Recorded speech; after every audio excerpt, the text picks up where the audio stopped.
Hello, my name is HQ of HQ Reacts. Welcome to my channel. Please do me a favor. Hit the like button, share the stream, and click the notification button for new content.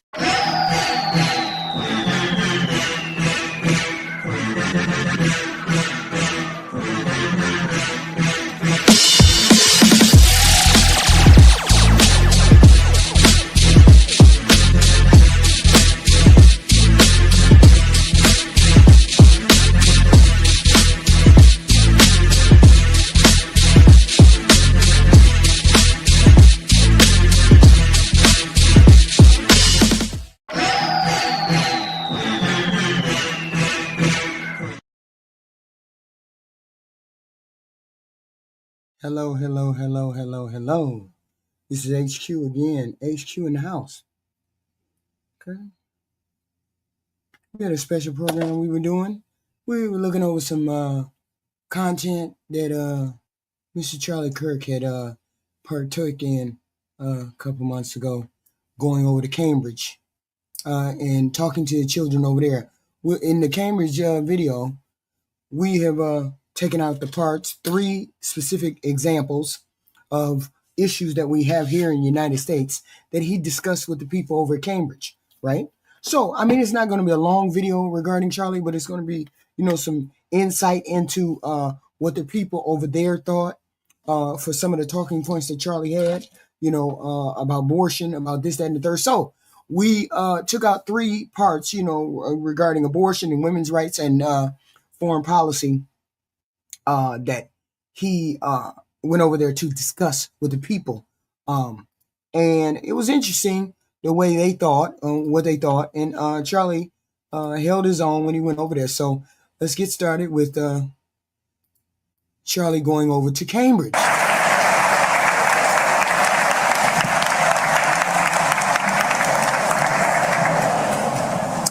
Hi, everyone, and thank you for joining us tonight. Our speaker tonight is Charlie Kirk, a prominent conservative commentator. He's founder and CEO of Turning Point USA, which has a presence on over 3,000 high school and college campuses. It is the largest and fastest growing youth activist organization in USA, and he's written 4 books. Thank you for joining us today. Thank you. Great to be here. Brilliant. So I'll start with some questions from me, and then we're going to move to the questions from the audience, from the people who've submitted them, and who'll be asking them at the dispatch box. My first question is about Turning Point USA's professor watch list. Its mission is described as exposing college professors who discriminate against conservative students and advance leftist propaganda in the classroom, with examples including feminism, abortion, and socialism. How would you respond to critics, such as PEN America, who see it as supporting what it claims to deride, which is the intimidation and ostracization of those who express controversial views on campus? Well, we're getting right into it, aren't we? Thank you. So just by background, Turning Point USA has now grown to be the largest campus conservative organization in the country. I come from a view that conservatism is widely underrepresented in American campuses. And by conservatism, I literally mean the defense of Western values, free markets, rule of law, individual initiative, entrepreneurship, the Constitution, so on and so forth. And in American college campuses in particular, and I don't know, I'm guessing that this campus is, I don't even want to guess. We'll see what happens when we have dialogue. But I do know that there are some great professors that do teach the Western canon, which is far too missing from American universities, is that American college campuses have become a place where they strive to have everyone look different but think the same. And in America, university and college tuition is through the roof, and students and parents have a moral obligation to know who is teaching their kids. And for these professors that have such a major objection for being on our professor watch list, if they don't say obscene things, then they will not end up on our watch list. I'm talking about professors that were excited about what happened on October 7th. I'm sorry, if you're excited about what happened on October 7th, then you deserve to be on a professor watch list, and people should know all about you. And if people want to fire you as a consequence of that, or if people don't want to go to that school as a consequence of that, then so be it. And so, what was the criticism exactly? It was that the watch list supports what it claims to deride, which is the intimidation and ostracization. Oh, yeah, I mean, of those. sorry, thank you. Yeah, if the publicizing of certain ideas is intimidation, then I think that's just laughable. It is using our own free speech to expose professors who we believe are making America a worse country.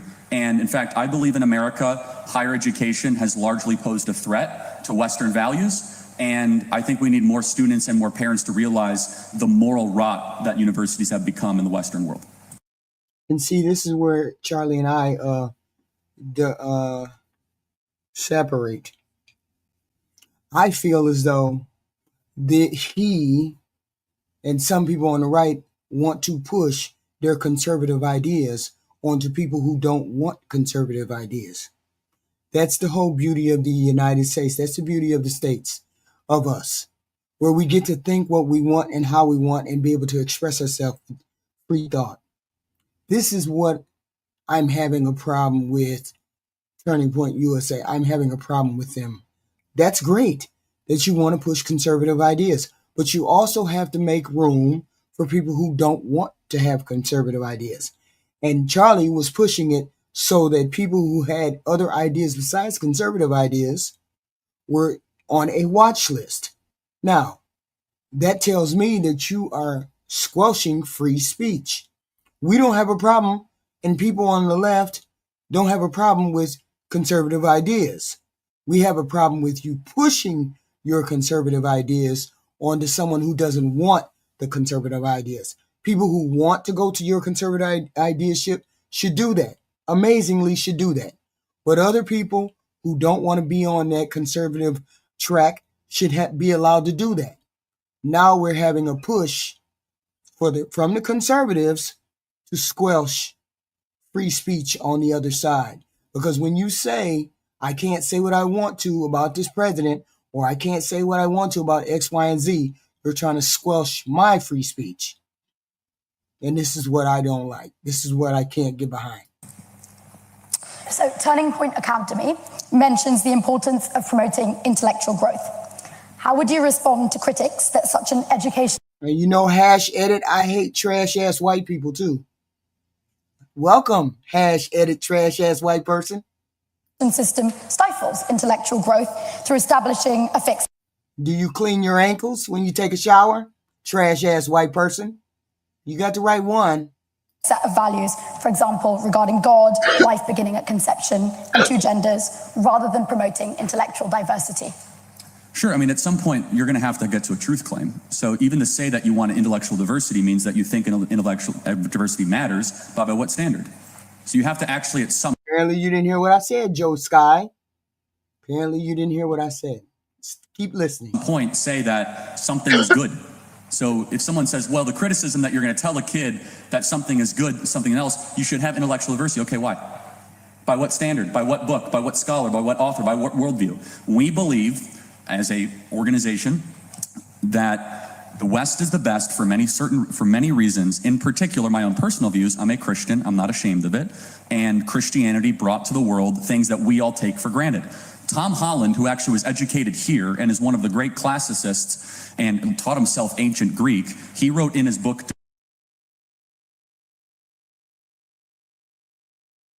It's wild you come in here and I'm the racist. I just said, I don't want your conservative viewpoint pushed on me. What part of that is, I don't want you to express your viewpoint? What part of that says, I don't want you to express your conservative viewpoint? I said, don't push it on me. You can be over there, do it your viewpoint. I don't care. Don't bring it over here to me. What part of me trying to squash your free speech is that?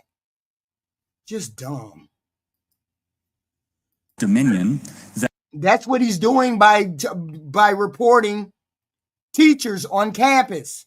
He's saying the teachers can't say what they want to say. He wants the teachers to say what he wants them to say. That's the point. That even if you hate Christianity, your critique of Christianity is actually using Christianity itself. And so this idea of intellectual diversity, I totally support that. And I think that students should read different books and should read different authors. At some point, though, the No. Why don't you read what he wrote to me and then talk to me? Otherwise, I would never have said what I said if he wouldn't have said what he said.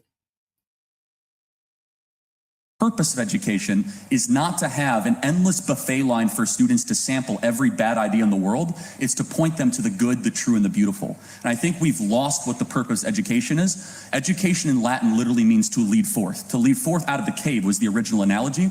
And so at Turning Point Academy, we take the biblical idea to train a child up in the ways in which they will go. Then you don't get what we're talking about. You don't get the whole point of free speech, Joe. Then you don't get the point of free speech. And we make no apologies for instituting a belief that believing in God is better than secularism. The defense of universal human equality is a good for all humanity, amongst many other things that you articulated.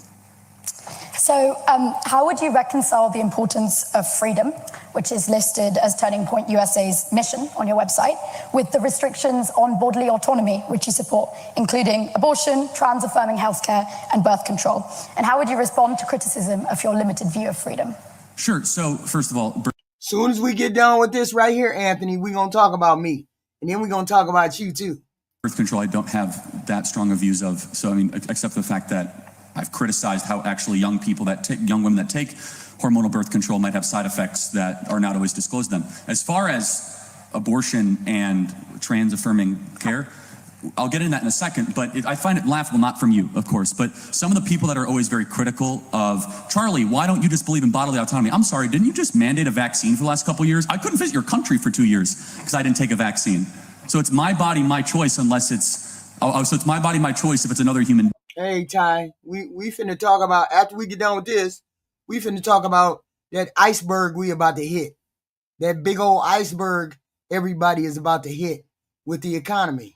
Being in the womb, but it's not my body, my choice if I want to take a vaccine. That was neither safe nor effective. And we all must be very honest about the fact that the public health experts of both of our countries never apologized for the fact that they made you take a vaccine that, by the way, has a lot of side effects for a lot of people in this room, and no one wants to say that. As a side note, though, all the bodily autonomy people, and you guys can laugh all you want, it's fine.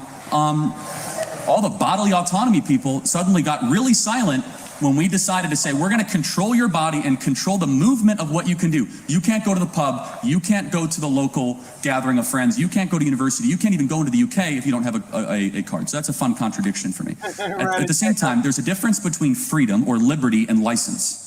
Liberty is the pursuit of things that allow human beings to flourish at its highest possible potential. License is not those things. So in the first thing, you do not have a ability, and I'm sure there will be a question about this, right, under any agreed upon Western morality, which is derived from a Christian construct, to murder another human being. You do not have that. Oh, he finna get into it. He talking about the abortion. He about to get into it with somebody. Ooh, he about to get into it. You know, sometimes your thoughts, here's the thing. You need your thoughts and what you live by. You need it challenged every once in a while. Your shit can't just be the be all and end all, right? So Charlie goes over to Cambridge and he gets these ideas that he has challenged, okay? And that's cool. I mean, because you can't just run around the world and think your shit is right completely and honestly, because your truth is not everybody else's truth. He gonna learn real quick that day. He's gonna learn this day that the ideas that he has over here spreading, whatever he's spreading over here, which is amazing however he wanted to do it. It was amazing for you white folks. It wasn't amazing for everybody. The stuff that he was talking about over here was not exactly what they wanted to hear over there. So he finna learn today. That freedom. And so we believe, obviously, because we believe in very basic biology and science, that life begins at conception, and therefore that life deserves universal human rights as applied equally under our laws. And this is the one thing we have to disagree on. Charlie believes what he believes. People who are pro-life believe what they believe. And never the twain shall meet. Okay? But you cannot impose that thought process on other people who don't have that thought process. Okay? That's the thing. Yeah, I mean, hey, yo, Charlie was the one that was always talking about skin color. I didn't think you would think he was dumb, But if you think he's dumb, okay, whatever you think is dumb. As far as trans affirming care, as far as if you want to do something over the age of 18, knock yourself out. You guys actually have been better than our country on this. You have the Cass report that our country has lost its mind, where the Cass report itself issued an opinion based on my limited but somewhat understanding of it that trans affirming care for children is highly questionable at best. And so we all can agree that students that are not, or young people that are not yet of age or mature age of 18, of course we limit certain freedoms. And see, this is another thing. Charlie was not political. See, the problem is a lot of y'all don't think of what it is what it takes to run the country. A lot of y'all take one issue here and one issue there, and it's a cultural issue. And then everything else is cool. But if you don't like somebody who has an abortion, you're going to vote for the person that doesn't like abortion. But they can be the worst human being on this planet, long as they go along with you not wanting an abortion. See, you can't vote like that. And Charlie wanted people to vote like that. It doesn't work like that. Me wanting to take care of poor people and handicapped and the elderly supersedes any kind of abortion, anything to do with a trans person, anything to do with a gay person. Me wanting to take care of poor people and elderly don't got nothing to do with that. License or liberties for 15-year-olds. In my country, they can't own guns till they're 18. In my country, they can't even drink till they're 21. In my country, they can't vote until they're 18 in America. And so until someone is of age, you're going to limit. Me too, Ty Pro. I mean, I don't like shit Nick got to say, but he runs circles around half these motherfuckers that be on here. He runs circles and thought more than half these folks. Limit that. And so, yeah, I'm on the spectrum, bitch ass nigga. Now what? So I believe that we should all agree that young people in particular, 15, 16, 17, there should be a prohibition that you should not be able to cut off your breasts or go under life-altering, irreversible, gender-affirming care just because you might be going through a temporary phase. You see how important this whole discussion about trans is? Because Charlie Kirk was all about culture wars. Instead of trying to move the country forward, he was trying to move the country. He wasn't moving the country forward. He was just expressing all the racial animosity and hatred and all that other stuff. That's all he was doing, was hating, bringing up hate. Not being a hater, but he was bringing up things people hate. He was bringing up things people hate. I'm sorry. Bringing up things people hate. And the one thing you cannot be is against everything. You have to be for something. You cannot be against everything. So you spoke about vaccines and the COVID-19 vaccine. How would you respond to accusations about you misusing your platform and purporting misinformation during the COVID-19 pandemic, including... See, she reading them now. She reading them, right? Because it wasn't just us who thought, it wasn't just me. It wasn't just other people who thought Charlie was spitting wrong talking points. It was people overseas that thought he was doing the same thing. Speaking against the COVID vaccine and speculating about deaths caused by it, and being briefly banned from Twitter for claiming that hydroxychloroquine was 100%. Don't crash out in my damn section. Don't crash out in my goddamn chat. Steve, don't you fucking crash out in my damn chat. We ain't trying to crash out here. Effective in treating the virus. Well, I'm back on Twitter now, thankfully. New ownership. I appreciate the question. Has anyone asked our public health leaders that question? Will they apologize for everything they got wrong? The lockdowns were completely unnecessary. They should never have happened. And the young people of the West lost proms, graduation, whatever equivalent you have here in the UK, for no good reason whatsoever. And you got no good reason whatsoever. Do you see the misinformation that he is spreading? That's misinformation. People died because of COVID. They may not have gotten it completely 100% right, but you cannot go around saying they closed everything down for no reason. You just can't say that. Okay. The whole point was we had polio, all of these that we have polio, we have all of these things that already have mandated shots. Okay. We have mandated shots before. Why everybody want to crash out on something that was breaking folks off every day, I don't know why. You guys can laugh all you want, but let's look at the data. Suicide rates of young people in the West went up after COVID. There's speech delays. There's a Well, all them damn people. Oh, so lifetime travel. So all them people that was dying that we heard that were dying, we saw that were dying. All of that was a lie, huh? We was all in a dream somewhere, huh? I can understand you saying the severity was not as severe, but it wasn't. The COVID was a real thing that happened to us. Y'all ain't finna gaslight nobody. You ain't finna gaslight nobody. Problem, and we locked down the generation of people that needed to be locked down the least, that have now bared the consequences the most, on top of a hyperinflation crisis, which caused a housing crisis, which has caused a sovereign debt crisis. All for what? Because we were worried that something that materially was never a greater threat than the seasonal flu to these people in this room. But they were diagnosing COVID as it went on. People were catching it and dying. You have to do it on you have to be quick on your feet when it comes to something like that. It came to our shores. It came to the continent of North America. We didn't know what the hell was going on. And I'm sure the medical people didn't know what was going on. Y'all act like y'all never understood safer than sorry. I don't understand that. Better safe than sorry. We still couldn't save all of these people from COVID. We still couldn't save all these people. So as far as I'm concerned, I understand.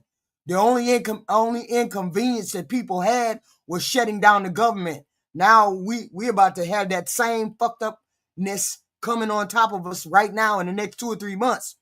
You're gonna see the hurting of which we gonna be hurt. We gonna be fucked up. But we'll talk about that later. Let's finish him out. It was never a greater threat than the seasonal flu. That is a fact of science, because we have to trust the science. And again, we can go back and forth, but this is the more important thing. It was never about trusting the science. It was about trusting the scientists that confirm this view. There is something called the Barrington Declaration. If you don't know what this is, all of you have a moral obligation. Yeah, but the whole point was they were trying. They make it seem as though people on the right, because I can only say the right because the right was the ones who didn't want to believe people.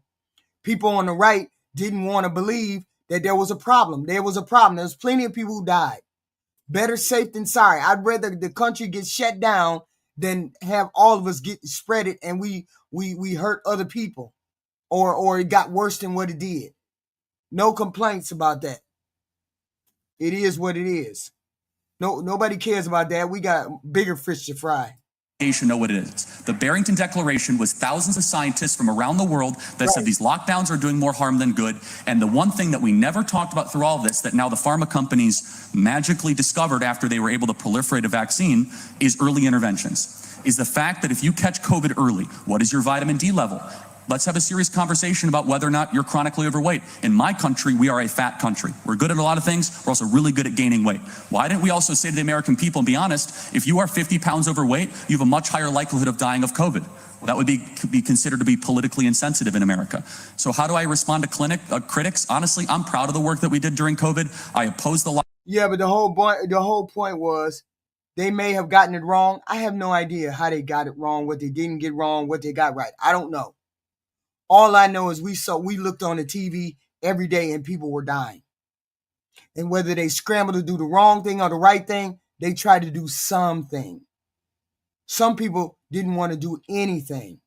The whole point was they tried to do something. And then a little inconvenience of the government shutting down, the inconvenience of the government shutting down, the inconvenience of people wearing masks, the inconvenience of people having to go home. These people are upset because they had the government shut down. Upset because we had to wear masks. Upset because of X, Y, and Z. We out of it now. And they still holding a grudge about, Dr. Fauci, he lied. He didn't know. Nobody knew. Nobody knew. That's wild. You didn't know. Specifically, none of you motherfuckers knew. None of y'all was no damn CDC doctor. Nobody was a doctor. The doctors are scrambling, running on their feet, trying to figure out what was going on. I'm going to give you some grace because I don't know what the fuck to do. Okay? But I'm saying, don't work against the goddamn doctors. This lady right here said what Charlie and his organization was working against the doctors. Lockdowns from the beginning. We talked about early interventions. We platformed people that were right all along. And meanwhile, the people that got the most important public policy questions of our time wrong have never felt any sort of criticism. They've never actually faced justice. And I think we, the people of the West, deserve an apology from our leaders for all the suffering that they inflicted on the young people of both our countries. They ain't finna apologize for that. You just move the fuck on. Don't nobody get that COVID, that move the fuck on. Okay? Nobody know, people who worked in it, who was in the middle of it, who know the suffering that happened, it happened. Well, you ain't finna gaslight us and say that we shoulda, woulda, coulda. Nobody knew what the fuck was going on. They took the information and they ran with whatever information they could, and they updated as they went by. They updated as they went forward. That's all you can do is get update as you goes forward. So you've described recently how it used to be 10 vaccines. Now it's 72 shots for our babies. Something's not right and our kids are sicker than ever.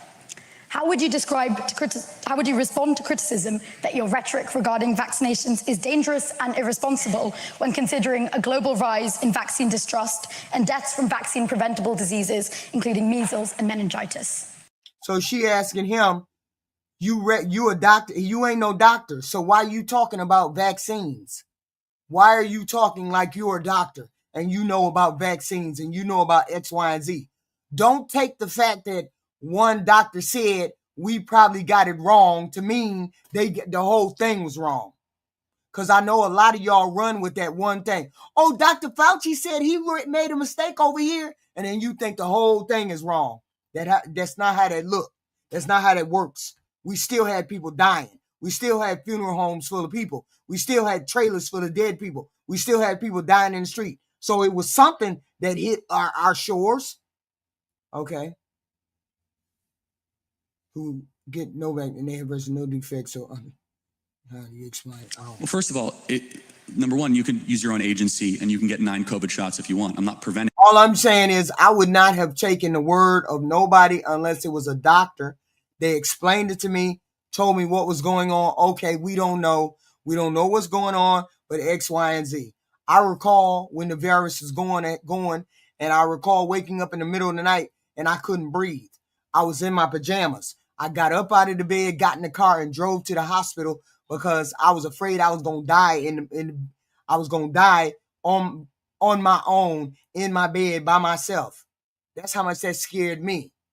Okay, that's how much the COVID scared me. I woke up in the middle of the night, couldn't breathe. Okay, so don't tell me that this shit wasn't real. See, now people want to gaslight you. Oh, we didn't have to close down. We didn't have to wear masks. No, fuck you. Yes, we did. We did what they told us to do. Did what the doctor, we were supposed to do, what the doctor told us to do. Now people got distrust of fucking science. That. I think, though, that a robust conversation needs to happen that inoculations have risen. Yeah, but they ain't on TV, Lifetime Travels, making declarations about viruses. They ain't on TV doing that, now are they? Across America. I'll just talk about America. I know this for certain. Inoculation and vaccine rates have risen, and chronic diseases are higher than ever. And there is a perplexing rise in a lot of the secondary and third. All I'm saying is I ain't gonna believe nobody but a doctor. That's it. I ain't gonna believe nobody but a doctor. All these folks, I ain't finna believe none of these folks. I ain't finna believe my brother or no internet or nothing. If I hear from a doctor, it's another thing. Tier issues. Of course, I'm pro-vaccine. If you want to get vaccines, we should do it prudently, we should do it appropriately, we should do it smartly, but in the same way, we should also simultaneously respect medical freedom and religious conscience. the criticism is this. That sound I'm not a scientist and I don't play. That sound crazy as hell, Jimmy Flowers. That sound crazy as hell. I'm the one that sound ignorant because I say I'm going to listen to the doctors instead of Charlie Kirk. You sound crazy. You sound goofy. The fuck is that? Are you crazy? Everyone, are you crazy? One on TV, but I use human reason and one would say common sense to also ask the very simple question. The public health authorities got almost every major problem of every question of COVID wrong. Why should we continue to delegate trust to them? But that's your interpretation of what they got wrong. That's the whole point. That's his interpretation. That's not everybody's interpretation. That's his interpretation. Okay?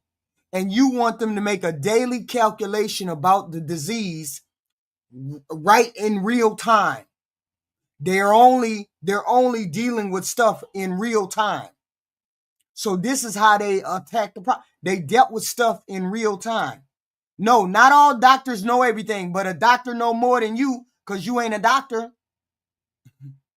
I'm not understanding why I got to believe Goofy over here instead of a doctor.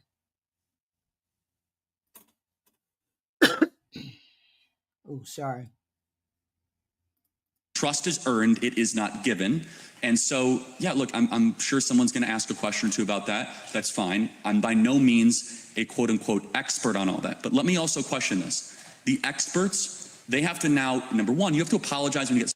I appreciate what's on the right when they practice their religion the way they're supposed to practice their religion. By treating the poor and the handicapped and the elder and the disabled as they would Jesus. Then I have very much respect for the right. When they start dealing with corporate interest and money, I don't have respect for the right.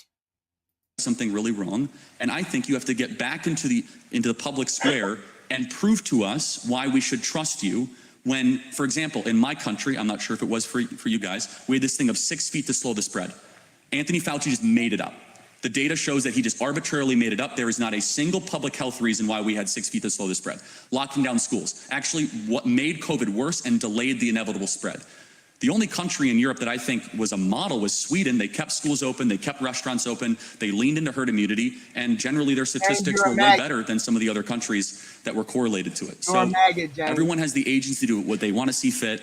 And yes, I do think that there is something troubling when the childhood vaccination schedule goes from 10 shots to 72 shots, some of which are things, for example, hepatitis B. Upon birth in America, I don't know how it is in the UK, within seconds, they will inoculate a child against hepatitis B. Number one, hepatitis B. Yes, and that's exactly what we're saying. That's exactly what we're saying. I'm not saying Fauci knew, and I'm not saying Bill Gates knew. I'm not saying that part. What I'm saying is it was real and nobody really knew what was going on and they were hitting the ground trying to figure stuff out. That's what I'm saying. And I'm saying I would believe the doctors over some goofy on the internet. That's all. That's all I'm saying. B vaccine expires by the age of 13, and there's only 2 ways to get hepatitis B, through sexual intercourse or through intravenous drugs or some other correlated way. So unless it is a son or a daughter of a active drug user or a drug mom, totally get it, which you can test for in utero, the argument for hepatitis B vaccine within seconds of the baby being born is, I think, questionable at best. And so those of us that even ask the question, why are we using a hepatitis B vaccine when we could maybe wait till they're 12 or 13 and when they're sexually active? No, you must do it and you must just trust the science. Okay, well, that's not good enough for us. So Turning Point USA acquired... Y'all keep saying Fauci lied. I would love to hear the video. I would love to hear the audio where Fauci said he lied at. I would love to hear that. Students for Trump in 2019. And the like button is at the beginning of the video, right below the video.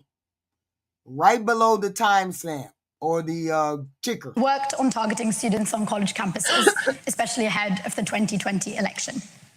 However, despite an increase in youth turnout in 2020, Trump's support was worse with young people in several battleground states than 2016. How would you respond to critics who claim that this failure was partly due to Trump outsourcing youth outreach to Turning Point USA? How did he do this last election? Well, I mean, his support was better in youth, but it was still lower lower amongst youth than the Democrat support was. We won the youth vote in the state of Michigan, and we ran basically the entire youth operation in 2024. In fact, anyone can look on ChatGPT, Grok, or Google. I mean, whatever you want, like, we crushed the youth vote. Even Democrats acknowledge it. There's story after story after story. Why are young people moving so far to the right? And so, because they're online and they're, what do they call, indoctrinated. will you give me credit for? That's why the independents are moving straight to the left. They're moving away from the right. You're losing them like in real big time. For that? Even if some of y'all bros are leaving. I mean, why do you think that, like, in several key states, even in 2024, amongst the young people, we did anywhere between 10 to 20. Golden Piggy, you got some cuckoo birds on your side. They've been shooting folks around here. Golden, your people been doing cuckoo birds, okay? 25 points better in the key battleground states. This is not just conjecture; it is material fact. Both. Yeah, independent. I don't think I know. We know. We done seen the survey. We done seen the percentages. Okay, you need to read. You need to get a hold of the reading and find out. Young men. That women. No, I'm sorry. They not moving to the left. They just moving away from. They just moving away from the right. They just ain't voting for nobody on the right. That's all. And young women move to the right dramatically. In America, young people are Donald Trump's most loyal cohort, not even baby boomers. According to the Yale Youth Poll and the Harvard Youth Poll, Donald Trump has actually made the most gains amongst younger voters. And no, he didn't make no gains among younger voters. They got indoctrinated online with the bro crowd. Now the bro crowd is starting to say, they don't believe in the cause. They don't believe the right is doing what they're doing, and they're moving away. No, I just read polls, Jason. You just got to read the polls. You just got to get all the facts. And I guess maybe something we did had something to do with that. And what do you see as the It had a lot to do with that. It had a lot to do with that. Okay. future of conservatism amongst young people? They're going to dismiss that, Tigers. They're going to dismiss that. Don't worry about it. I think it's going to be the dominant, God willing, dominant worldview amongst young people in America. And it's ascendant. Again, what we are seeing in the States. Oh, no, the one thing I can't argue with you is the polls about the independents. That's the one thing I can't argue with you about. Because if I lied to you and told you that they flocking to you, then I would be lying. I'm just telling you that the independents, 45% of them are moving away from the right. They voted for Donald Trump. Now they're going back because they don't like none of the shit that's happening. Okay? And those are the people that actually win the elections. So, yeah. It's going, hey, the election is going to turn 2026. I don't know if it's the case here in the UK. Young men in particular are on pace to be the most conservative generation in history. And it's an exciting trend, and we're leaning into it. We see this in the macro trends. Sure I am, David. All day long. Hit that hate button, bitch. We also see this micro. Young women are following suit. There's kind of two Gen Zs. There's Gen Z that was basically out of college or near end of college at COVID. And then there was Gen Z that was in high school. What would the equivalent term here be in high school? Whatever you call. Yeah, okay. And they had their lives obliterated. Those are the most formative times of their life, 15, 16, 17, 18. They were forced to wear masks. They had to do school through Zoom. They saw friends that, many of whom that took their life, or suicide rates went. And the reason why they were all in the house and they were all indoctrinated, they kept getting indoctrinated. They kept being online. They got that red pill bullshit, bro code, vote for Donald. He gonna get your taxes low. He gonna make your life better. All that bullshit. So now everybody finding out that what you've been told was the bullshit. So now you've been told, now you finna find out you ain't getting no money. Now you finna find out you ain't getting jack shit from that side. Hell yeah, this shit is hilarious as hell. This shit is hilarious as hell. Jason, this shit funny as hell. Go online and ask any, wait a minute, hold on. This all y'all gotta do. Nick Fuente, Joe Rogan. Who else? Who else? Crowder. Who else? You just go to their website and listen to what they gotta say. I ain't gotta say nothing. Ain't gotta say nothing. Went up Do your research. I ain't gotta lie to you. exponentially. And also on top of that, we had this insane race stuff in America during 2020, otherwise known as Floydapalooza, where we decided to burn our country because a guy drug overdosed on the streets of Minneapolis. And that's true. Oh, they didn't like that. They didn't like that. He did drug overdose, not just my opinion. Just read the medical examiner report, the Hennepin County medical examiner report. And so then all of a sudden we decided to like commit cultural. That's the whole thing. You can only go so far, and you can only start spreading, rumors and gossip and what innuendo. 71 million voted for Trump. Jesus. Suicide and throw statues. By the way, in London, they threw a statue into the river or something because we're systemically racist. I'm sorry, our two countries are the two least racist countries ever to exist in the history of the world. And you guys should. Yeah, the bullshit that he's spreading, that's bullshit. Because you white people are really racist. White people are still racist. White people still think you're superior to other people. You're still racist. So yes, this country is very racist.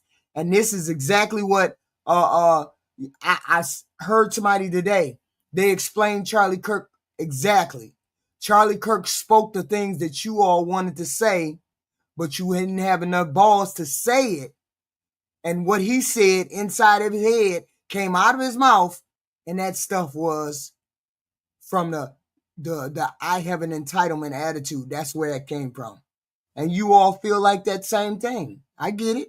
Should also be thanking the Lord that you have someone like William Wilberforce to look up to, and you should be building statues to Wilberforce, not taking down statues of your history, because it's thanks to Western values that we abolished slavery, and the world is a profoundly better place because of that worldview, and we as conservatives are unafraid to tell that story and that truth. So you've condemned the Civil Rights Act of 1964 as a huge mistake. Correct. Why do you believe it was a mistake to pass anti-discrimination legislation? And what do you think would be better policy for being treated fairly and equally, which you see as an American principle? Yeah, nothing against the intent, but it was too broadly written, and it played into something called disparate impact. Disparate impact was woven within the Civil Rights Act, and disparate impact basically says if two racial groups have different outcomes, the answer must be racism. It does not allow any legal nuance. So there are four components to, quote unquote, the anti-racist regime of America. I don't pretend to know what goes on in this country. I could just talk about America. I'm sure that's fine. And it's four components: affirmative action, critical race theory, DEI, and disparate impact. Those are the kind of the four components. All of them have their subsection. The Civil Rights Act led the way to affirmative action, which is weaponized, quote unquote, reverse racism against Asian and white people. And the Civil Rights Act also blazed the trail for disparate impact as a legal theory, basically saying that if you see how the animal that's on the animal that's at the top of the food chain did that reverse racism shit, or did the victim card. Why you white people always playing the victim card? Y'all the one playing the victim card. Why they prejudice against me? Civil rights presidents against me. It's you white people playing the victim card. We black people ain't playing the victim card. You white people playing the victim card. I'm just saying, listening to what he's saying.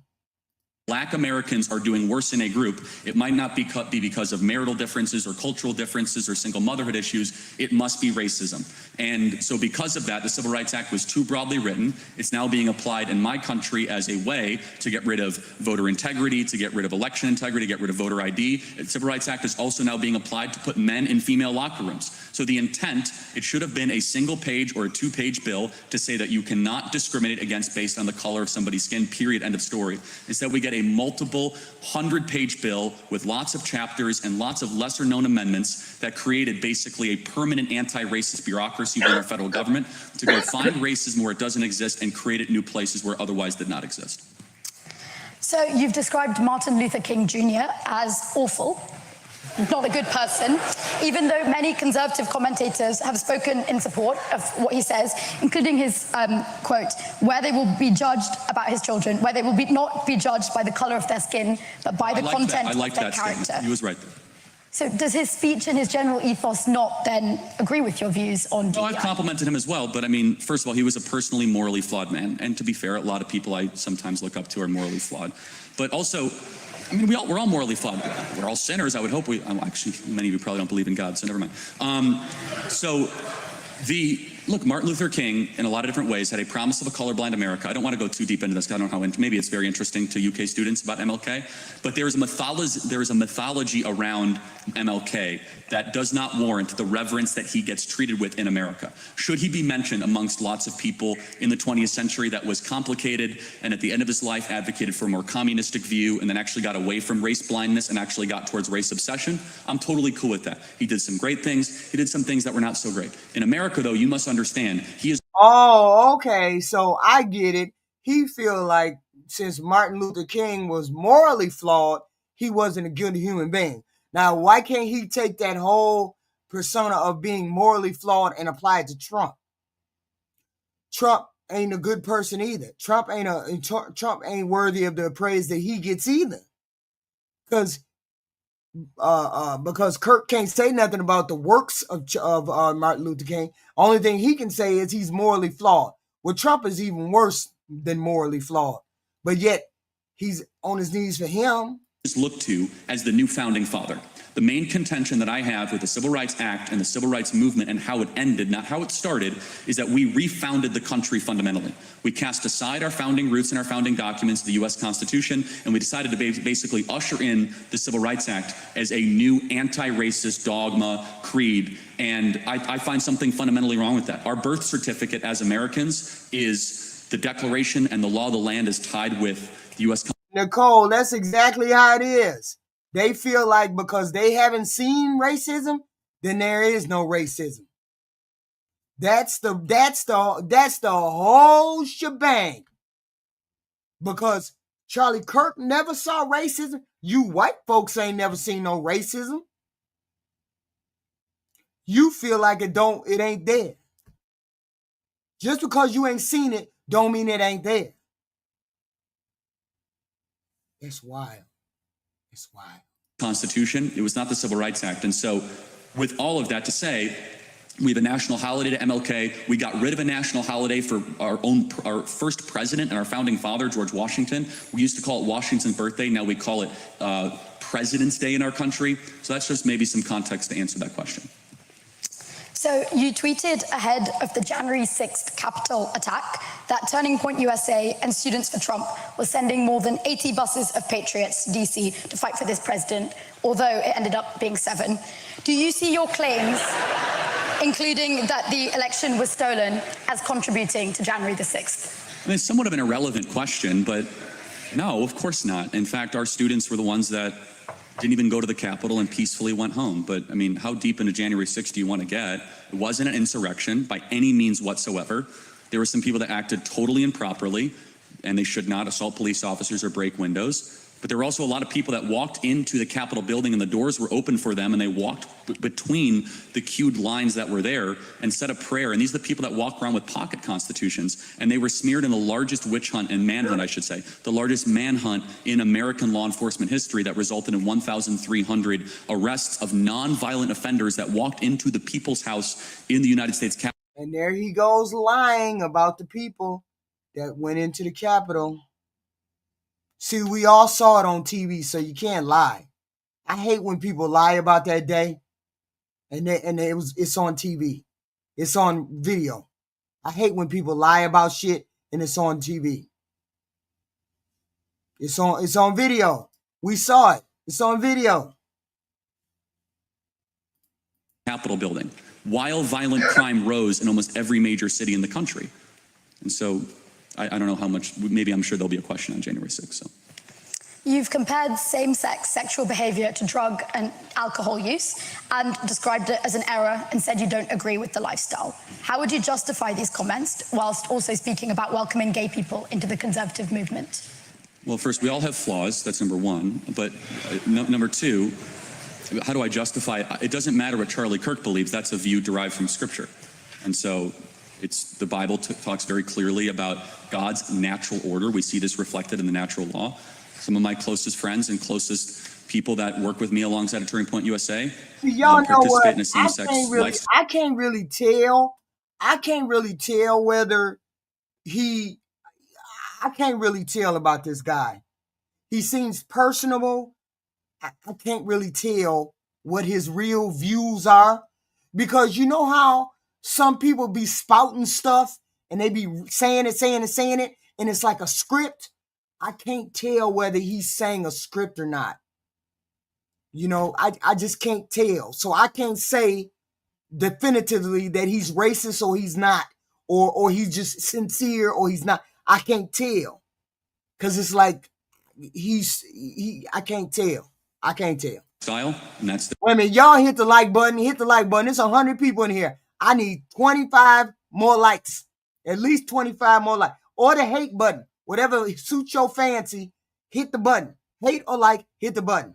But you can't hate me, because, you know, you just can't hate me. So, yeah, I am stupid, Miguel. You're right, I am stupid. Now get your dumb ass out of here. their own prerogative. But if you ask me what I believe and why I believe it, it's derived straight from Scripture.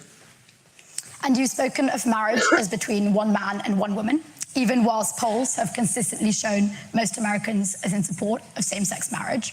How would you... I meant script as in scripted, as in he has memorized these things. That is what I'm saying. I'm not saying he had a script. I'm saying scripted, okay? That's all I'm saying, scripted. When you say this shit 20, 30 times, it becomes scripted to you. I can't tell because I'm seeing the polished version of Kirk, of Charlie Kirk. You all probably knew him before he became polished. I don't know him before he became polished. This is one of his last appearances.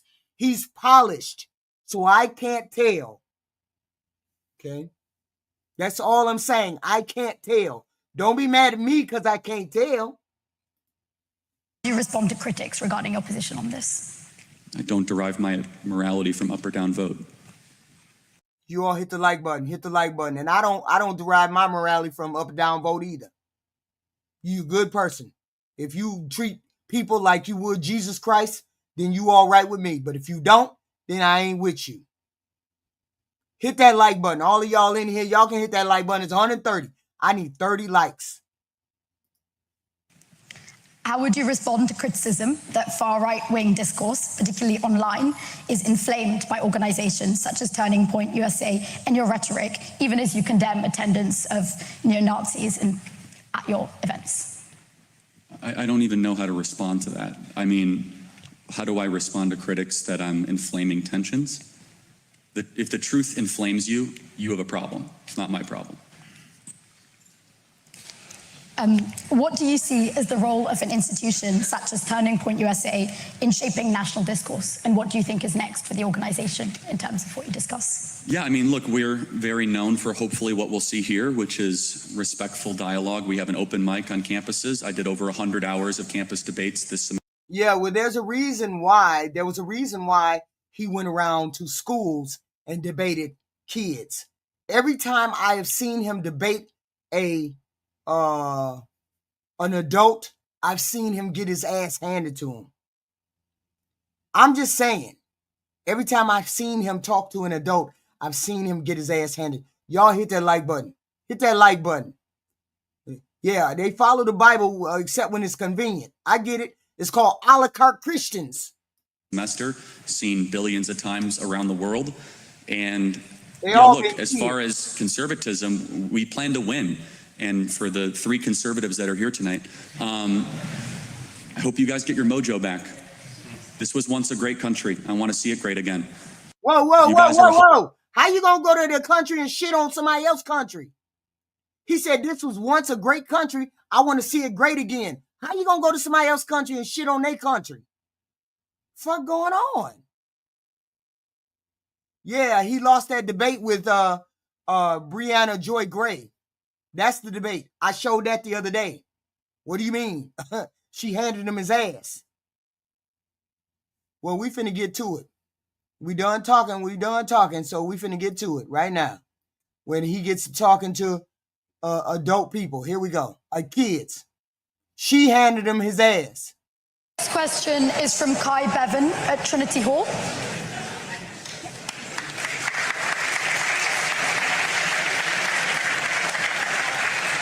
Right, so thank you for coming, Charlie. My question to you, I mean, I'm a medical student, and so I'm going to throw out the big A word. I know you get asked about it a lot, but I want to hear it from you. What your opinion is on abortion. Life begins at conception. But about abortion specifically. Why do you think abortion's wrong specifically? Well, you agree murder is wrong? I agree. So we're going to do 3 questions. We're going to take the 3 questions that he got, and then we finna get into the real subject.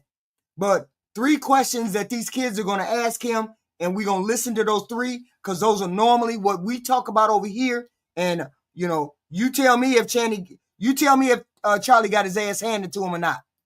Okay, so this is where we get to the question, right? Because what is it about murder you say is wrong? Like, why is murder wrong? Well, because it's a human being, not just because it has consciousness or because it's of a certain age, because it's a human. What is it that gives human being this moral worth? Not its consciousness necessarily.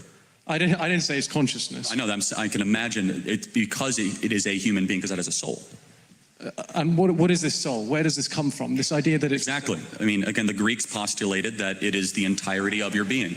Okay, you guys can laugh. I mean, it's true. I mean, every civilization has had a different belief, but agreed upon ethical monotheism, which is the creed of the West and what the birth certificate of my country articulates, is that every human being is more than just matter. It's more than just a clump of cells, but it also has an invisible element to you that will live beyond you. Fine. So, I mean, can you say that comes from the Bible, or where else do you get that from? Ethical monotheism, which is the creed of the West. And again, the Declaration of Independence mentions God 4 times. But see, you have to understand, Charlie is over here where these people are very, very intelligent. They're at Cambridge, okay? So you can't pull the bullshit he can pull over here in these low-tier motherfucking schools that we got. They ain't playing no games over there.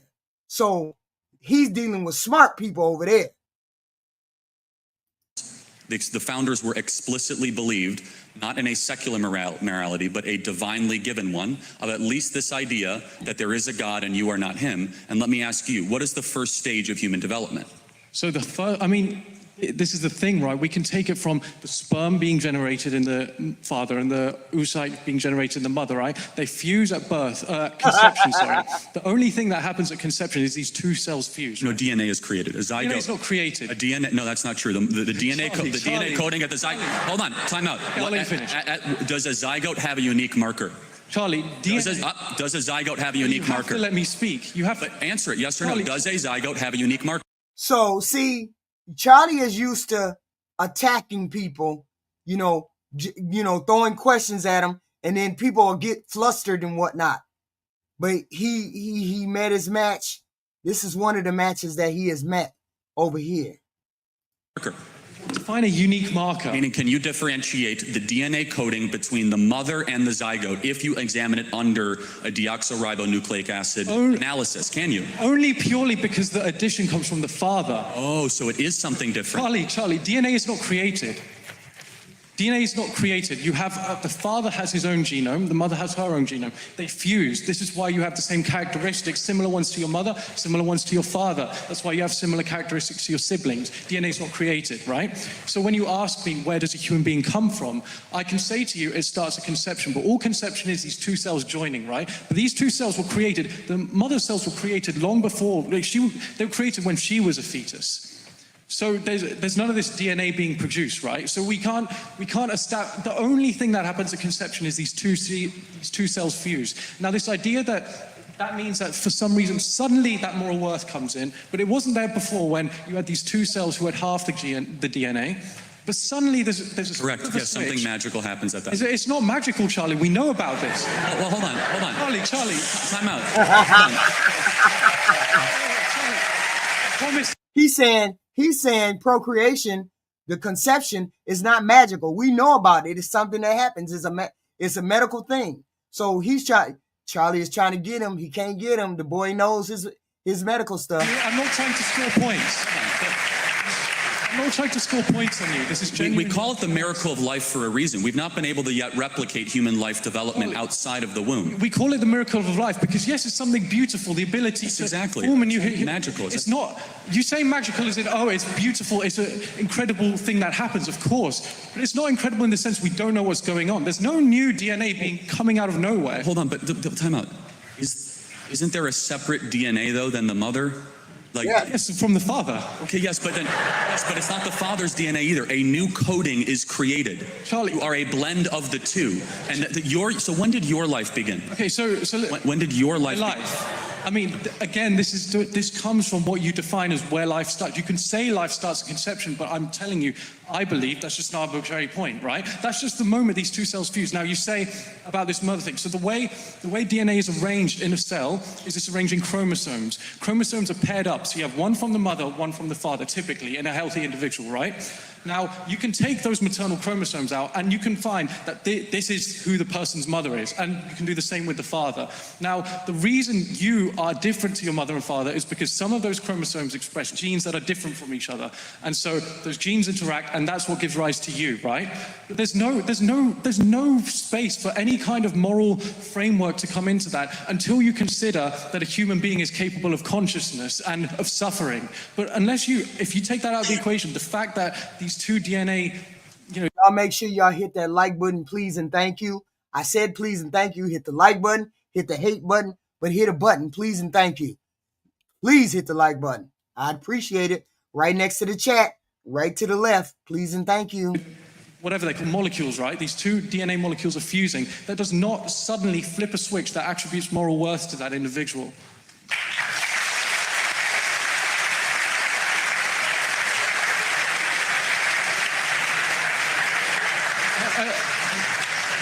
I mean, I'm just saying, I'm not trying to score points. I'm trying to understand. By what moral standard do you believe that? I believe that if an individual is capable of suffering, then it's wrong. Now, can I explain my opinion on abortion, just so you can understand? I would agree, as many reasonable people would, that at 9 months, it's unreasonable to expect someone to get an abortion, right? Unless you have some extreme circumstances. But for an elective abortion seems a bit radical to me. But it also seems radical to say that a woman... They falling apart because they talking about abortion? Anthony, Jesus.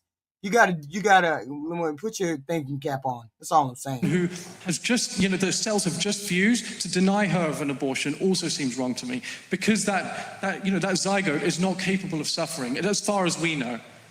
So by what moral standard? Is that just your opinion? Where did you get that moral standard from? Right. Because suffering is a bad thing. We all know suffering is a bad thing. That's an objective fact, right? Well, hold on. So you do believe in objective morality?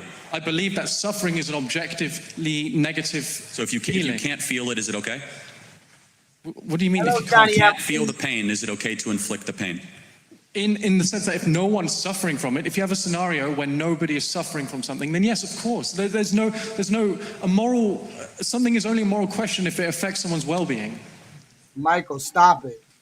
So let me just make sure I understand this correctly. That if it doesn't affect their well-being, so dementia patients that don't know who they are or where they're from, can we execute dementia patients because they're confused about their well-being? Can you imagine a scenario? Or Alzheimer's patients. Charlie, Alzheimer's patients don't really know much about anything. Can we schedule them for execution because they can't technically suffer? Now respond. So can you imagine a scenario where we lived in a society where we killed people when they suffered from dementia, were incapable of suffering, and we killed them, right? It's not a scenario that involves an absence of suffering. There's still suffering involved. Imagine you grow up thinking, my dad could be killed at any moment because he's going to get dementia. Imagine living your life thinking, I could get dementia and suddenly I'd be killed by my state. Imagine a world where you slaughter 1 million babies every year in America. Charlie, it's not slaughter. That's the problem. Hold on. If it's a forcible removal from the umbilical cord of another human life, again, we have clarity but not agreement. Biologically, you know that your entire coding began at conception. Yeah, but that's the whole thing. Some of us don't believe that a baby is a baby, a child is a child, a clump of cells is a clump of cells until it is sentient. What sentient means is capable of having a sensation of pain or not pain or feeling. And a child doesn't have that until they're in a zygote doesn't have that until it's a couple weeks, which is about I don't know how many weeks. I don't know, 20, 24, whatever. So you can't force that thought process on me, and I'm not taking your thought process. I'm not doing anything about what Charlie thinks. The young boy is saying if the child doesn't have any sentience, then it's not really a child, or however he's saying it, zygote. Exception. Your coding that's or what, uniqueness. That's what I'm denying. I disagree with that. Okay, when those two cells fused together, to use your terminology, yes, that is where the process of human accepted terminology. In the interest of time, can we bring this question to a close? The process of human development objectively begins at that moment. Therefore, those human beings are deserving of human rights. That's a doctor's thought process, Rob. That's not everybody's thought process. We keep going, or do you want to? No, thank you. Yeah, you can finish. The process of development begins from the moment. That's what I think, River. That's what I think. The sperm is being generated, the father. Y'all hit the like button, please and thank you. I said please and thank you 30,000 times. I need 30 likes. I need 30 likes. Come on now. We all ran up in this motherfucker. Let's do this. Moment the eggs are being generated in the mother, to say that suddenly the moral worth switches on when they fuse doesn't make any sense. That's just a point. It makes perfect sense, because that is when your journey as a human being, when the sperm and egg were separate, you were not yet a fused human being. You were not created uniquely. DNA existed. In image. Your DNA existed. I thought. Well, no, the parts of your DNA existed. Your DNA did not exist. It's like saying that we have a full car just because we have all the parts. It was not yet put together until conception happens and the zygote was formed. Thank you. I think we have to get. Can we move on to the next question, please? Thank you. Okay. That was the first argument, right? That was the first argument. So that was the abortion argument. We're gonna take it to the next argument, which is the chick. Okay, let me get to it. Okay. We almost got it. Okay. So we finna get to it right here. Here we go. Hold on. This is the next argument. Is about the role of women, though. What should women's role in public and private life look like, and what are the material benefits of that? Well, thank you for that. Can I take it? I don't even want to take this detour, but can we both agree on what a woman is? Yes. An adult human female, it's a biological state of being that is also socially experienced. Can I please elucidate just one example of that social experience? Yeah, I was going to answer your question, but sure, go ahead. Yeah, okay. So let's say you're a member of a tribe, and that in that tribe, you have the biological female anatomy, and in order to become a woman in that tribe, you have to also... See, we have different views of what it is for the child to be considered a baby or beyond conception. We have different views in the chat. I'm saying you have your view, everybody else has their view. You can't force your view on them.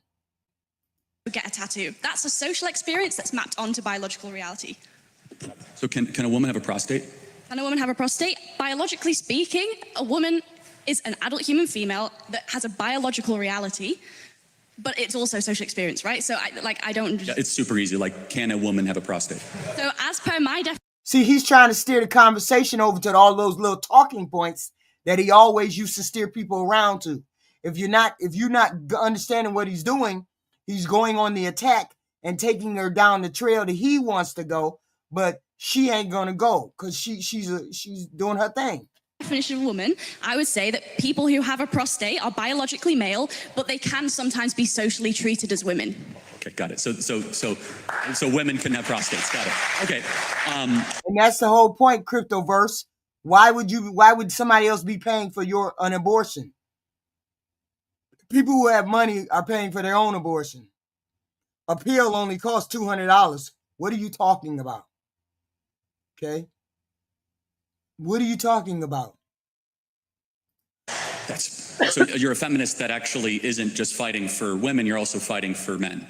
So, yes, men also experience harms from patriarchy, but I argue... We're talking about the same feminism, though, just make sure. Yeah, sure, go ahead. So, men also experience harm from patriarchal domination, but I would argue that those harms come from that system of domination itself. In the same way, for example, this isn't a threat, but if I reached across and punched you in the face, then my hand might hurt, right? So, are we understanding that there are, patterns of power? So, I would also fight for the rights of men as a feminist, just as I would fight for the rights of women. Sure.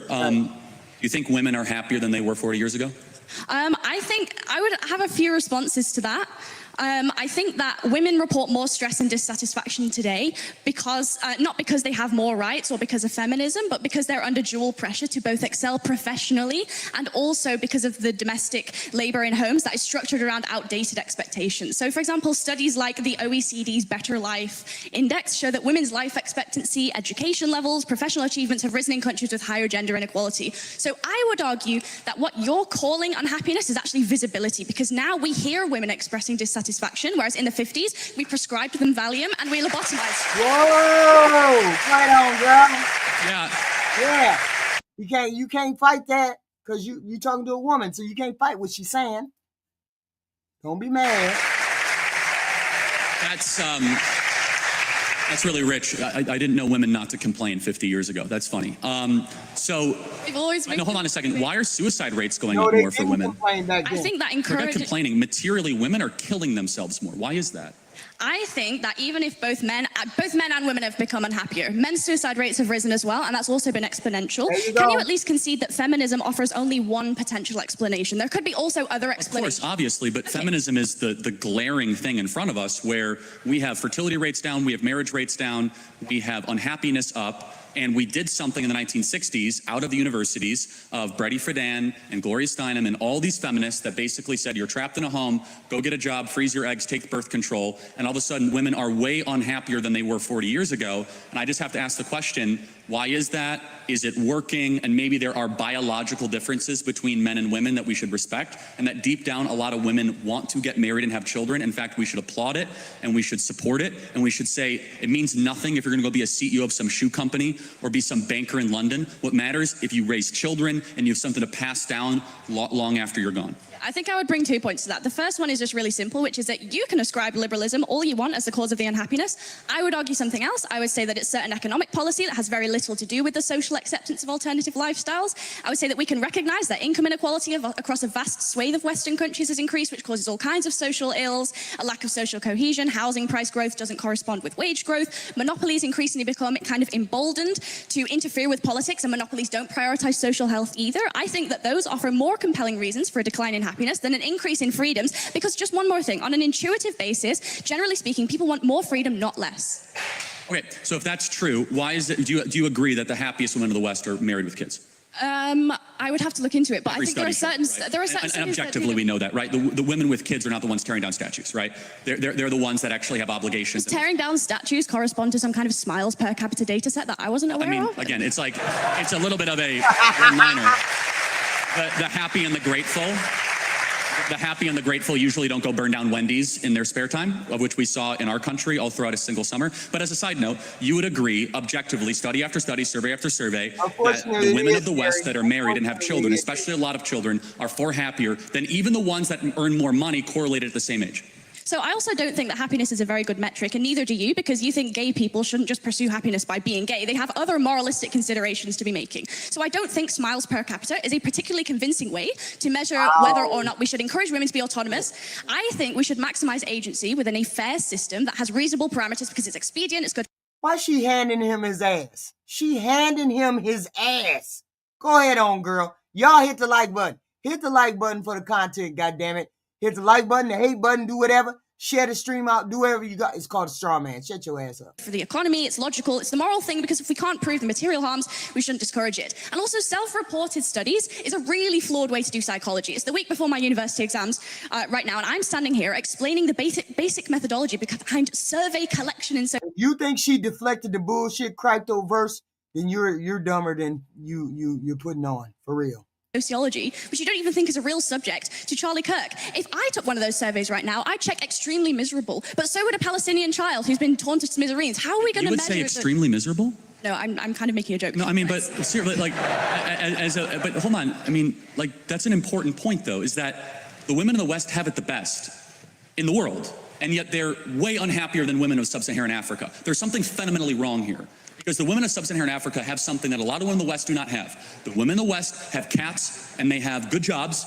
And the women of sub-Saharan Africa, they have a belief in the divine and they have kids. And maybe there's a biological undercurrent that is keeping a lot of women from realizing their full potential. And so without reading your phone and just like, connecting. I'm not really reading my phone. Well, it's fine. Sure, then you can answer without it. Fair enough.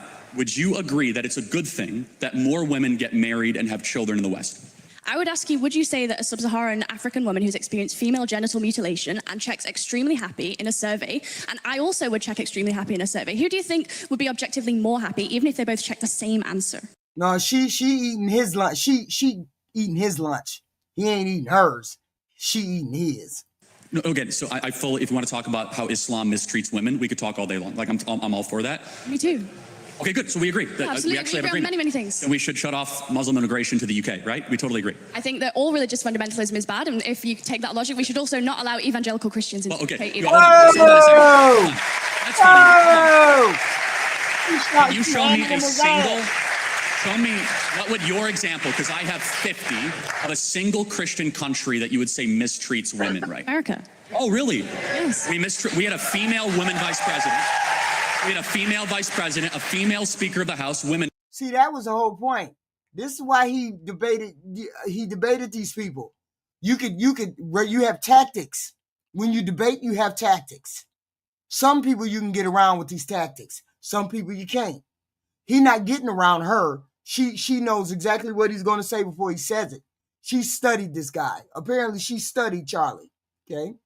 And earn more than men in America. In Rwanda, female representation in government supersedes the UK by quite a lot. Did women get treated better in Rwanda? Okay, I might be super off this. Like, is Rwanda Islamic? Like, I'm not totally sure. I don't think it is. Like, is it? Like, I don't know, actually. It's not. So, again, we were just talking about Islam. It's a little bit of a side note, but you must be morally clear, because you brought up female genital mutilation, which is a teaching of the Islamic faith. But as a side note, like, again, this is very important, which is, I'm not here to require you to do anything or not. I'm making a simple observation, which is objectively true regardless. The women of the West are miserable, and they're miserable for a reason, because we've told them to suppress how they are made by God and pursue something else and get a bunch of... But that's your thought, Charlie. That's your thought. That's the Christian thought. That's not everybody's thought. Not everybody is Christian. That's the problem. That's what I don't like, is you pushing your Christianness on me when I'm not Christian. Trinkets and get a bunch of promotions, and they end up at 38 years old with a big flat in London, and they're miserable. And we should tell them to stop freezing their eggs and start finding their partner earlier and have lots of babies. Yeah, okay. I think I'd bring two just final points to this. First one is just really intuitive, right? Which is that if you actually care about women's happiness, then the solution is to structurally support them. That means universal childcare, shared legally enforceable parental leave, and in Nordic countries where women have high workforce participation and also some state support, they report higher life satisfaction than in more conservative countries, including America. So if your metric is happiness, just use satisfaction surveys. You just told me they're BS. So are satisfaction surveys bullshit or not? Because you told me they're bullshit. Do you acknowledge satisfaction surveys or not? You just told me that they're BS. Do you think they're objective? We can use that as data? I don't think that yes or no? it is the only sole data set, but it is a data set that necessarily you told me they're matters. so flawed and you self-report. Okay, by the... This is part of his strategy. I noticed it was part of his strategy, but he couldn't get it. He couldn't get around Brianna Joyce Gray because she's too smart for him. Sometimes you could see people on the screen debating Charlie, and you could tell that they were smarter than him. Like Brianna Joy Gray is way smarter than Charlie. So you could tell what he was trying to do, and she could tell what he was trying to do. These young people can't tell that he's going on the attack, and he's making them uncomfortable with the way he's approaching and turning the subject over. He just moved the subject, moved the goalpost to a different thing. That's what he was good at. The macro self-satisfaction data, I am correct. And you are right. When you have paid family leave, you are happier. I'm actually a proponent of that. At Turning Point USA, we pay for 6 months when somebody has a child. I think there's a lot of agreement we can have on that. We need to encourage having more children. I think the Hungarian... Yeah, but that don't mean we would all be... that don't mean we would all be happy having kids. That just means we're happy that we're off and we don't have to work. Nobody wants to work. Everybody wants to be at home. Everybody wants to sit at home and not work. Even men. Okay? So that's not even a marker of happiness. Y'all hit the like button, please and thank you. Say please and thank you 3 times. Please and thank you. Please and thank you. Child policy is phenomenal. We should look at that because the greatest thing that is plaguing the West is we're not having enough kids. And it's not just bad because we won't have a future. It's also bad because the present is awfully miserable for too many women as well. Okay, in which case I think we get... Can we start bringing this to a close, please? Okay, I think just one final thing, which is that in which case we get to a really interesting argument about what parts of womanhood can be demarcated to the social and what kinds of womanhood can be demarcated to biological. So, for example, my anatomy is demarcated to the biological, but the fact that I might potentially be a better nurturer than a man, I would demarcate that to the social, you might demarcate that to the biological, in which case we have differing moral scales of value. I would ask why we should necessarily prioritize your moral scale of value, which prioritizes things like the birth rate, when in actual fact there are various other moral scales of value. And if you yourself are... Yeah, she's trying to say there's other things that make you just as happy, and more, and his scale of having babies ain't the only thing that makes you happy. This is what she's trying to hear. A free market American, why is it the case that you would not, like the previous speaker noted, I've already answered extend personal freedoms towards all spheres, including a private sphere? I believe in absolute truth claims, and it's absolutely wrong and bad when a society stops having kids to replace their own population, and then you have to import the third world, and you become the third world. It's bad. I disagree. Thank you. Okay, thank you. All right. There one more. Ma'am, do you have kids? Yes, I have 5 of those motherfuckers.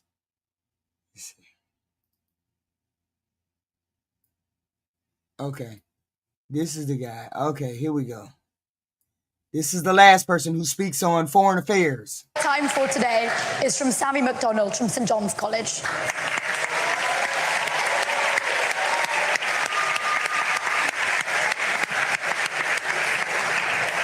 Good evening, Mr. Kirk. You've obviously devoted a lot of your life to electing, keeping in power Donald Trump, and you did so partly because you said Trump would put Americans first and take on foreign conflicts. Honey. Should we see how that is going at the moment? Currently, Trump has just accepted a $400 million debt from Qatar, which we're assured is perfectly above board. Billions in arms are going to Saudi Arabia, which they're using to bomb and starve Yemeni children. Not sure how that's in the interest of the United States, but it might be in the interest of the $5.5 billion deal his failed sons are receiving. At the same time, this great president of peace has greenlit mass... He reading his ass. He reading Charlie Kirk. He reading Trump. This is what he's doing. He's reading them. Killings not just in Yemen, but in Gaza, where he greenlit an invasion called Operation Gideon's Chariot with the express aim of wiping out the Gazan population. You promised to put America first. Haven't you and your ilk sold America out?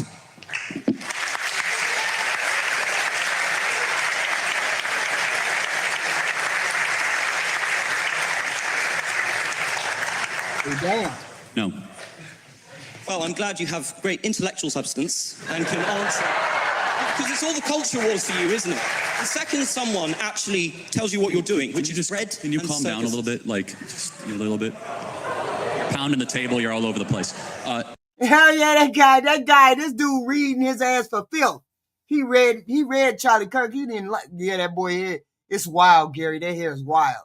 I love it, though. I love that orange, though. No. You want me to go piece by piece? Or would you like me to talk slower?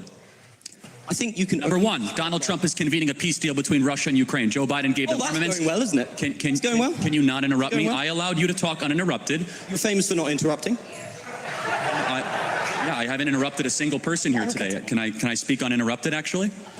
Okay. He is convening a peace deal between Russia and Ukraine. I believe we will see an end to that war. Number two, he's actually talking to Iran and discouraging Israel to strike the interior of Iran and has stopped many other international countries to do the same. Number three, can you give him credit for ending the Indian-Pakistan war? Both of them said he didn't do that. Well, hold on a second. Let's go back. No, that's important. Russia, Ukraine. Hold on, that's important. Can I speak now? Yes, but the Indian-Pakistan thing, you got to go deeper than that. Let's go in order. Is a peace summit where the main person in question, Russia, doesn't show up, is that a success, Mr. Kirk?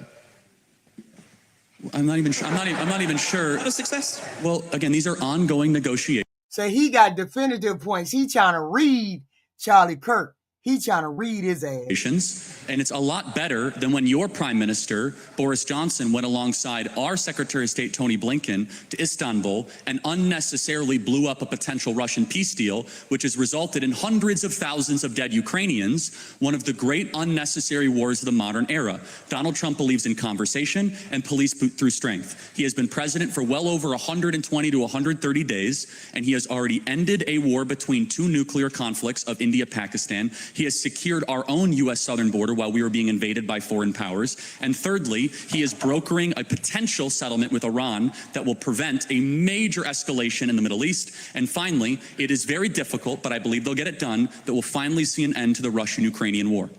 I'm just going to disregard the enormous lies you just put out there about Russia and Ukraine. Okay. But do you really think leverage negotiations work if you cut?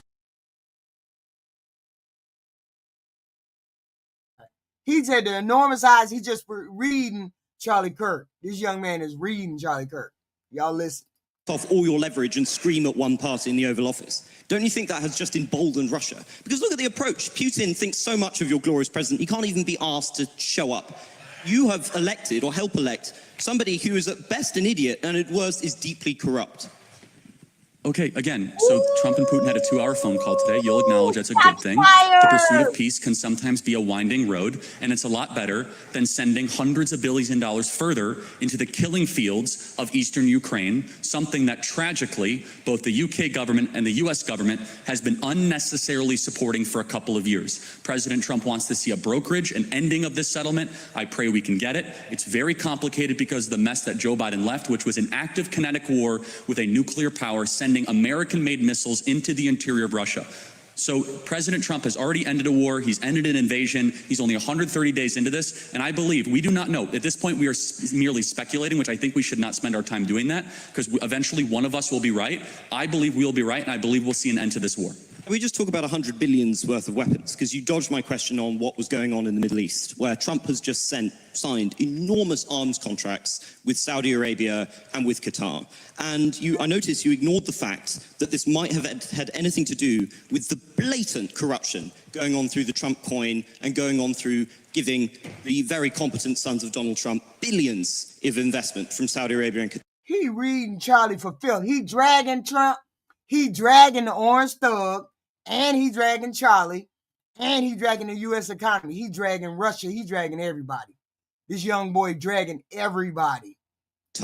This is something that is directly embroiling Americans into conflict, but is importantly killing many innocent people. Those nations have been known to terrorize innocent civilian populations. So if you're coming to me and you're objecting to America selling weaponry, why are you defending shilling for the Saudis? Well, hold on. One is sending weaponry, one is purchasing. Secondly, you do know that the biggest purchase that was announced was commercial airliners, 737, $100 billion. We've heard of Qatar Airways. They purchased $100 billion of commercial airways. You are right, there were some weapons contracts. But I guess the question is, would you rather have Saudi Arabia buy weapons from America or China? They're a bunch of haters. My whole thing is, here's the thing. This is the beauty. This is the beauty of having a side. When I pick a side, I take the shots. When the shots come my way, I absorb my shots. I take my shots. I take the accountability for my side.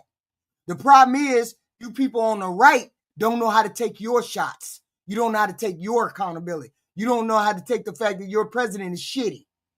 See, that's the difference. I will take my shots. I will take Biden and say Biden fucked up. I will take my president's shots. Why you ain't taking your president's shots? Y'all don't have no accountability for y'all president. I'd rather they not have American weaponry at cut price rates. See, I disagree. Let's talk about Qatar for a second. Okay, fine. You mentioned Qatar. You've been talking a lot about Hamas and the evils of Hamas. Can I ask you, who's the main funder of Hamas? Well, the Palestinians. Yeah, only a fool would believe he's the best president ever. Only a goofy that ain't been paying attention is the best president ever. Wait till we hit that iceberg in about 3 months. Then I want you to bring your ass back here talking about the best president ever. Wait till we hit that iceberg in about 3 months. Then I want to hear about how good your president is. State? Well, the West actually funds Hamas. Which state? Well, Iran funds. No. Also, where are the Hamas leaders? And also Qatar funds Hamas. Yes. It is a combination of international relief organizations. Is this a state which should have a $400 million jet with the president of the United States on it? Hold on. First of all, it was not. Oh, I listen to all the news. That's your problem. The problem is you're not the iceberg that's coming that we finna run into. Your president put in our way. He took us that way. Given to him personally. I understand the optics of it, but it was not given to him personally. It was given to the U.S. government. And under that standard, no U.S. The farmers is cooked. The farmers, all them farmers that voted for this orange thug, cooked. The rest of us gonna be cooked soon enough. U.S. government should ever receive any gifts from any foreign countries whatsoever. It's not given to him personally and not a violation of the. And why is he trying to transfer it to his personal library? He is. Actually. Okay, again, he sent out You're a lying. statement. This is way too in the weeds. If you want to keep on going. Oh, he said you lying. He reading them. He dragging them. He dragging all of them. He ain't letting Charlie get away with shit. Not shit. Y'all had to go back and listen to this. He dragging Charlie's ass and Trump. We can. It's a fundamental moral principle. Okay, so under that fundamental moral principle, then, can you acknowledge, though, that President Trump is getting more done in a less period of time than any president we've seen, while our prior president did not even know what year he got elected?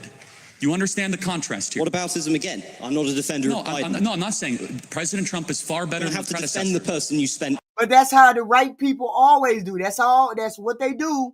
The minute you say your president is shitty, first thing they're going to say is, oh, but what about Biden? No, we ain't talking about Biden. We talking about your shitty ass president. Your shitty ass president. We ain't talking about Biden. Biden is out of there. Biden is out of there. We don't want to talk about Biden no more. We talking about your president finna take us over a cliff. Millions. I will defend every day of someone who ends an invasion. That's all you do is brings down the price of oil, who is revitalizing the American economy, who's brokering peace, who stopped the potential nuclear war, who is bringing Iran to the table and bringing Russia to the